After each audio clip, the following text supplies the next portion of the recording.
Okay, so we're going to start our lesson on observational studies and experiments. So before we go on, this is 6, 7, 8, and 9 in your table of contents. So let's go ahead and put that in. Okay. Today's the 11th. This is observational studies.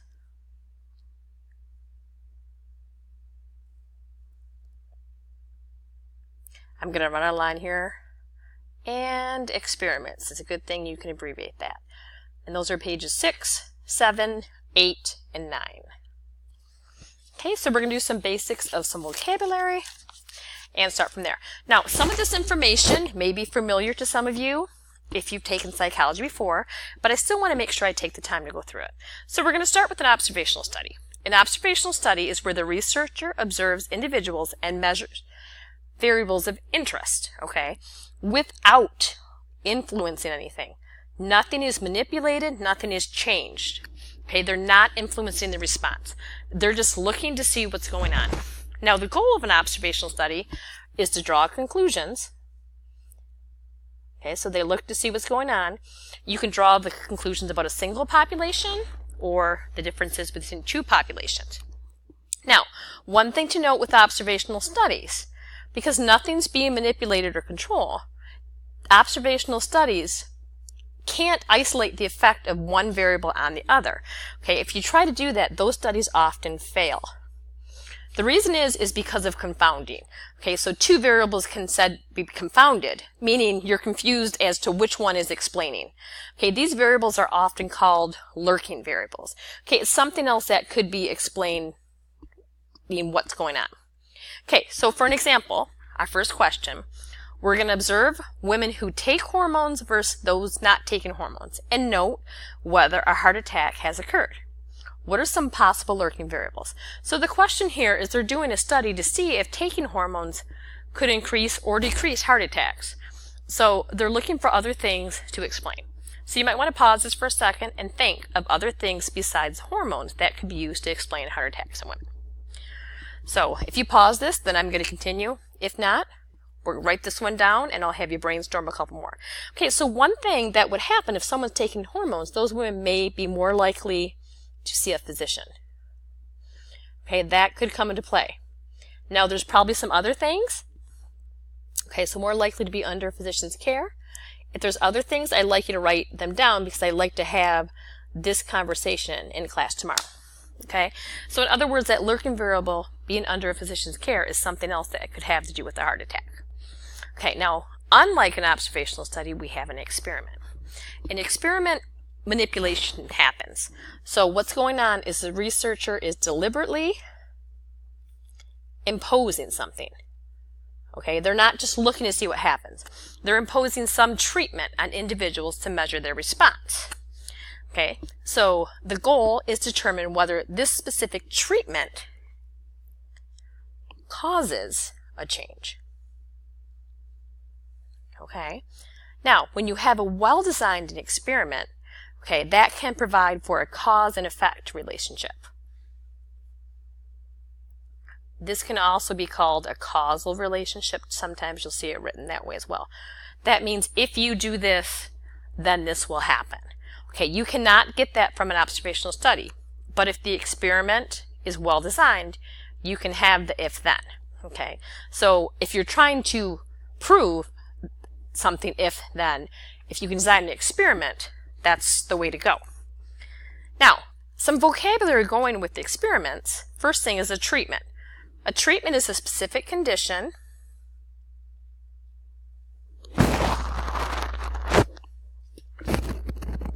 I knew that up. I'm sorry, I probably couldn't see.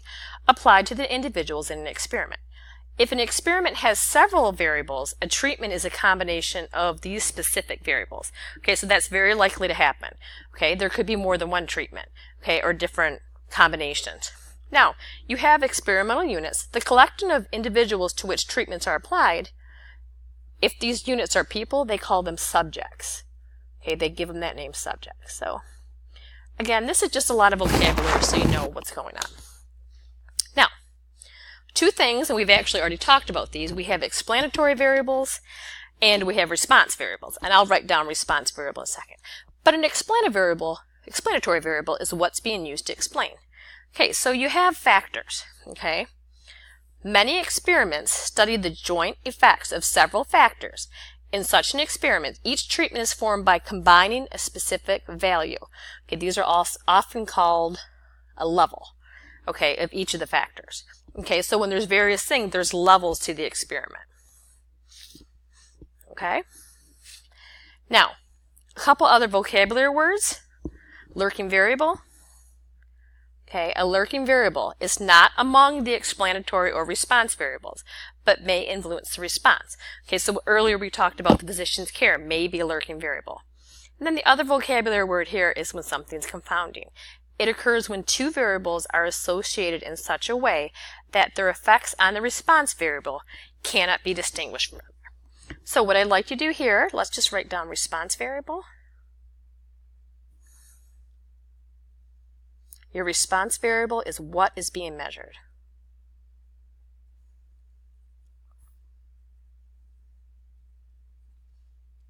Okay, and then one other thing I'd like you to do is this would be a good point if you're unclear of something I've gone over so far. If you have a question, write it down so you can ask it tomorrow in class. And if you're trying to start your homework tonight, please feel free to email me. Okay, so there's just a few more things for this lesson. There's some examples I want to go through. So, moving on to example 2. Okay, there are now many special courses that claim to prepare you for the SAT. Suppose that you want to evaluate a particular course using SAT scores to measure the effect of the course. You might find a reasonably large high school where students are offered the chance to take the course, and then compare the SAT scores of those who completed the course with the scores of those who choose not to take it. So the first thing, suppose that you find the average SAT score for students who took the course is 30 points higher than students who didn't. Identify each of the elements. So they want the population, the response variable, and the treatment. Okay, so first of all, the population is the large high school. Okay, so that's going to be the large high school where the course is being offered. Okay, now our treatment, now you have to write the treatment in two different ways. So you have your explanatory variable, and right here, your treatment, if we write that down, would be the SAT course versus no SAT course.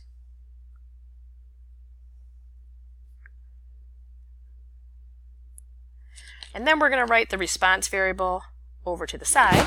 Make sure you can see that a response variable in this case, it looks like I should have left a little more room in this one, but the response variable is your actual SAT score. So what they did, they let people pick. You had the SAT course versus no SAT course. That was the treatment.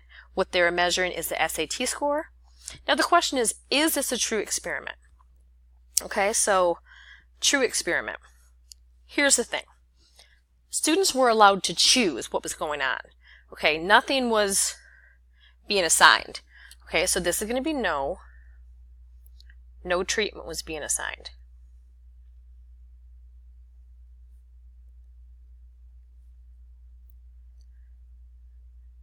Okay, so then the question was, do you conclude that the course causes an increase in SAT scores? Why or why not? Okay, so here's the thing with this one. Only students who elected to take the course took the course. So it was self-selection. If you think about who normally would choose to do that, that's your better students. That would be an example of a lurking variable of why maybe students who took the SAT course did better. It wasn't necessarily the course, it could have been that better students elected to do that. So in this case, this is no. This is not a well-designed experiment.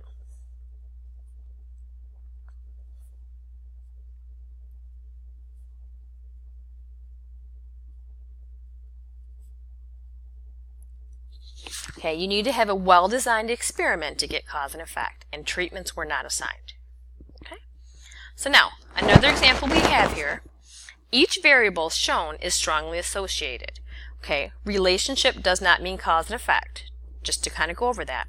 Does A cause B, or does B cause A, or is there a lurking variable? Okay, so for this first one, does having hip surgery cause dying within the next 10 years? Or does dying within the next 10 years cause having hip surgery? Well, for this one, I don't really think A causes B or B causes A. I can actually think of something that has nothing to do with either of those, so I can think of a lurking variable here. So for this one, the lurking variable I can think of is age. Okay, so on your own, I would like you to do 2, 3, and 4. Okay, and we will talk about those tomorrow in class.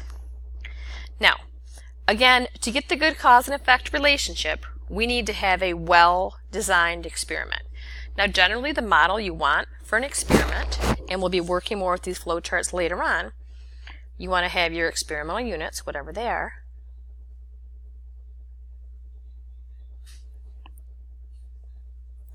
then you want to apply your treatments, and we will be making kind of flowcharts like this with a lot of stuff, and then you're going to measure response. Now, for the most part in this first section, you're pretty much just identifying whether or not something's an observational study and an experiment, and whether or not you can get that cause and effect. Remember, you can only get cause and effect from a well-designed experiment. It cannot be from an observational study. So, the actual components of experimental design, we're going to get into a little bit later. Okay, so we're just going to look at 2 other examples and determine whether or not it's an experiment or observational study. So for this one, suppose Starbucks wishes to find out whether the population of MHS students prefer hot or cold frozen coffee drinks. Okay, so do we want a hot drink or do we want a cold frozen coffee drink? I think it depends on the time of year. But here's the thing, a random sample of students is selected and each one is asked to try first hot coffee and then frozen coffee, or vice versa, with the order determined at random. They then indicate which type they prefer. They want to know, is this an experiment or an observational study? Okay, so they were assigned something here. They were given either the hot coffee, the cold coffee. They had them in a random order. So this is an experiment. Okay, and the reason this is an experiment is because treatments were assigned.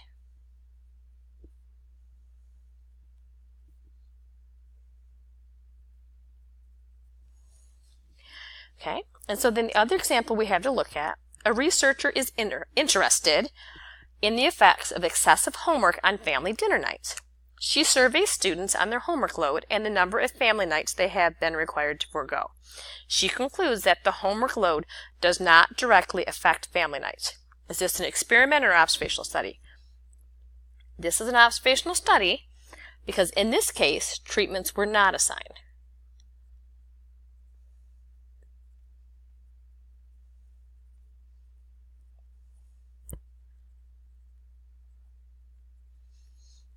Okay, so again, from this lesson, pretty much I wanted to make sure you can tell the difference between observational studies and experimental units and begin to think about lurking variables. Now, one other thing we just need to make sure, we've talked about this, said it a couple times, cause and effect can only be determined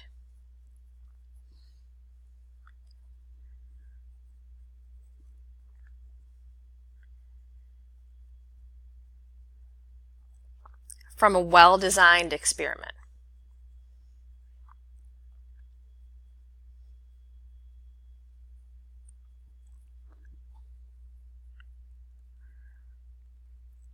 Okay, so that's all for this lesson. We're going to talk about this in class, and please write down any questions you have and go from there. Thank you.